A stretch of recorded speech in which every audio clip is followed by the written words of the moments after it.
Chapter 19, Life Turned Sour. Okay. The schedule for Shelter's tour wasn't as hectic as normal. Show stops were always in cities with an HK temple, and they would usually stay for a week at a time. We adopted a pattern of exchanging letters. Knowing the stops in advance allowed us to send letters and packages into the future to meet up with Vic as he arrived. Vic's departure from San Diego was hasty, and he didn't have all the things he needed when he left, so we sent in packages with books and records and equipment he can't do without. An interesting situation for a person intent on rejecting materialism. His toll is all in the service of Krishna, though. Even so, a few little things we can do for him are comforting. Sending packages and books and records and clothing were valuable therapy for us. Linda was in charge of the package brigade, carefully monitoring Vic's projected whereabouts. She was in the kitchen stirring the marinara sauce. She wasn't wearing an apron, never did. She never got splattered either, but I never learned how to do that. You sure have this care package deal down to a science, I whispered in her ear. You could start a second career. I hate it, she said. I started to sob.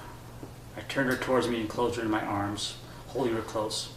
I felt a little burst of energy escape her chest as she tried and failed to contain each sob. Eventually they subsided. He's gone.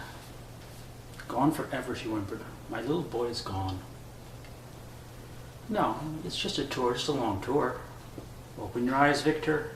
He's gone. Her voice was strong, her conviction was clear. There's nothing you can do about it. Stop lying to yourself. Admit the truth. Linda was right. Vic was gone. But I couldn't accept that he was gone forever. I set out to change the future using the only tool I had, logic. Too bad my ability with logic was about the same as a lumberjack's skill with the scalpel. I started a letter writing campaign in which I carefully analyzed everything that Vic was doing wrong, and I tried to bludgeon him into changing his ways. This wasn't as self-centered as it might seem, as there were things actually wrong with his chosen environment. But I couldn't find the words or approach that was needed to open his eyes. Perhaps none existed. For his part, Vic accepted my entreaties and always responded with consideration. His answers often frustrated me, though, because they would quote as irrefutable a source for which I had no respect. I'm sure my arguments fell on his equally deaf ears because I was referencing what to Vic were equally discredited and flawed ideas. If I were to quote a French philosopher, he'd respond by raising the stakes, invoking a long-dead Hindu philosopher. The best thing about the letters was that we didn't stop trying.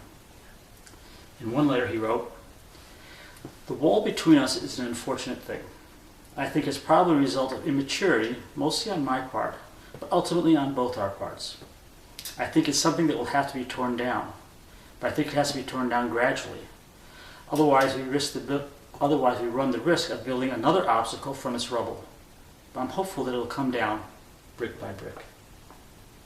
Letters weren't always heavy and hurtful. I almost always include a few pictures of something that Linda and I or other family members were doing recently. I'd ask Vic for video and audio tapes of his band performances so we'd have more than just abstract thoughts and words through which our emotions would flow. We sometimes even exchanged poetry. Here's some of his writings from 1990 when he was in Dallas. The gray sea surges heavy. Bruised and sullen clouds frown their defiance and hurl slicing rain to the mountain. Unrelenting waves sledgehammer the plummeting rock. Infuriating winds and wail in rage. Stone eyes squint into the cauldron sky. Drought-stricken lips weave soft, intricate rhythms. A numb red finger withdraws from a small cloth bag. Persevere. For some reason, Powerful. Huh? It's powerful. It is. For some reason, I heard this as Vic chanting his mantra in the face of the sea of conflict that I stirred up. And he wasn't changing.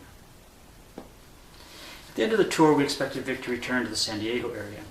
We found out in a phone call he decided to remain in Philadelphia, to live in the temple along with the other shelter members. Although not entirely unexpected, it was a crushing blow to our hopes for sharing life with our son.